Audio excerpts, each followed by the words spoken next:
Hello, and welcome to another lesson on automated UI testing. In this video, we're going to look at an essential toolkit for anyone working in web development or testing, browser development tools. From debugging JavaScript to optimizing performance, these tools are invaluable. Let's see how you can leverage them to enhance your workflow. Browser developer tools, often just called dev tools, are a suite of debugging and inspection tools built into most modern web browsers like Chrome, Firefox, and Edge.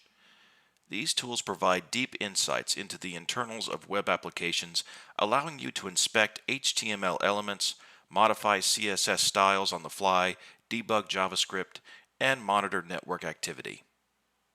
Open up your preferred browser. I'm going to use Firefox. Navigate to linkedin.com and open Developer Tools by clicking on the Applications menu in the top right-hand corner. In Firefox, Web Developer Tools is located under More Tools. Alternatively, you can open Developer Tools using the keystroke combo Ctrl-Shift-I. By default, Developer Tools usually opens a feature commonly called the Inspector. The Inspector is a document object model explorer and CSS editor. This tool shows what the HTML on your page looks like at runtime, and what cascading style sheet is applied to each element on the page. Choose the Selector tool and drag your cursor over the login page. You'll notice your cursor highlights elements that correspond to tags in Developer Tools. You can also select tags in the inspector and see their corresponding elements on the page. The inspector also has a search bar, which allows you to search for valid XPaths and CSS selectors. We will cover the significance of the document object model and element locators in the next module. The purpose of this simple demonstration is to introduce you to developer tools.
Mastering browser developer tools can dramatically improve your efficiency when it comes to development and debugging. But for the purposes of automated UI testing, we will be using dev tools for web scraping. More on that in the next module. Thanks for watching. If you have any questions or want to share how you use dev tools in your projects, leave a comment below. Like and share this video if you found it helpful. In the next module, we're going to cover the basics of creating automated UI tests.